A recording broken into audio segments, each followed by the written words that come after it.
We're keeping with Baltimore City this morning. Mayor Brandon Scott rolling out a 10-year financial plan, and it includes an overhaul of city tax rates. The plan calls for and outlines ways to modernize city operations, improve customer services, and eliminate waste. Our David Collins breaks it all down.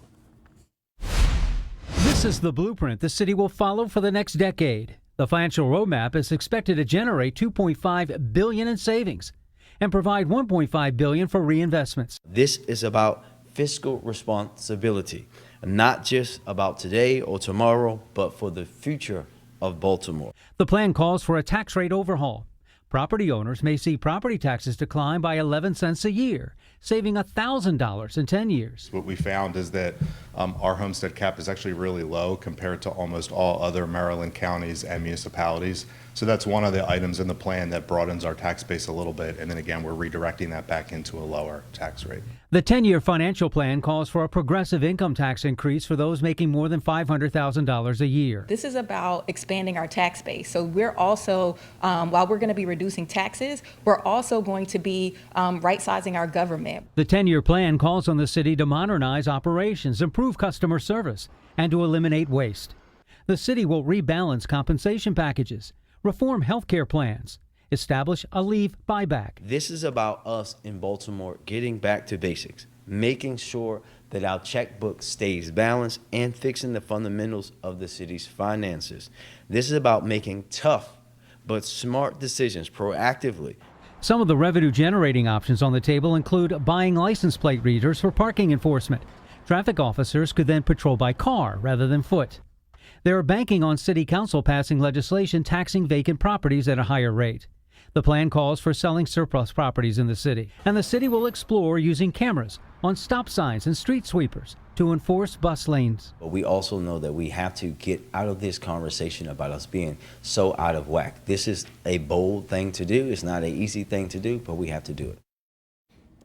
And we're joined now by WBAL-TV 11 News Investigates David Collins. Good to see you, man. You spoke to just about everybody in this one, so you got to the bottom of this. But why is this plan, why is this so necessary from what you've heard?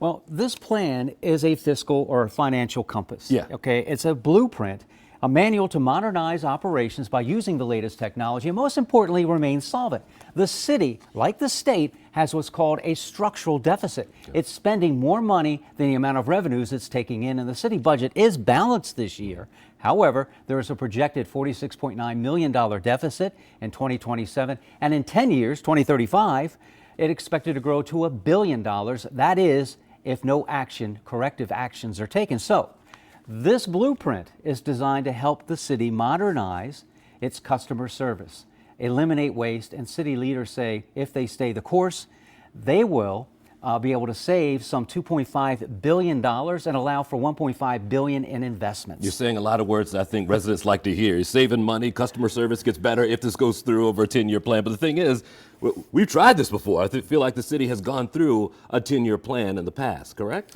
Well, the city had a 10-year plan back in 2013. I did a comparison. Okay. And guess what? The issues are similar, almost the same. So it makes you wonder how serious these suggestions will be taken. To be fair, the mayor pointed out, in his words, the world happened, right? Okay. He explained COVID and other external forces that kind of changed course a little bit. So, for example, the 2013 plan, just like this one, highlighted a desire to reform the tax rate, calling for more infrastructure investment, suggesting a health benefit overhaul, and improving efficiency through technology. Doesn't that sound similar? Right, exactly. And you know, I think that you'll hear from people who live in the neighborhoods what they think of this. But when it comes to leaders, can they check the boxes on each of these things their own, themselves? Well, the city can do a lot, actually, but not everything. A city council can pass legislation taxing vacant properties at a higher rate. The city can purchase a higher general obligation bond. GO bonds are used to fund large-scale projects like schools or infrastructure that don't generate a direct revenue stream on their own. The city can raise revenue by repurposing surplus properties. They could expand a nonprofit pilot program that started a couple of weeks ago, actually. It's a $48 million payment in lieu of taxes deal with 14 major nonprofits. Now, the plan has 85 initiatives. Okay. 13 of them need state approval, and this includes capturing more highway user funds. The city wants to join the state's family and medical leave insurance program and expand its traffic camera use. And get this, it's kind of interesting, the traffic camera use. They may even put some traffic cameras on stop signs. Really? To kind of police the bus lanes. You know, how people mess with the bus lanes. All the time, David. So the mayor is very optimistic about this. He says it puts taxpayers first, it advances needed investments without compromising fiscal health. Yeah. And Scott says, or Mayor Scott should say, is it's about getting back to basics. Yeah. It's about making tough, smart decisions. He calls it bold, not an easy thing to do, but it must happen. And of course, we have to pitch this. You can read the entire thing on the WBAL-TV app. It's a tough read, but it's a read, and there's a lot of details in there. There's one detail I did want to ask you about, the police and fire department.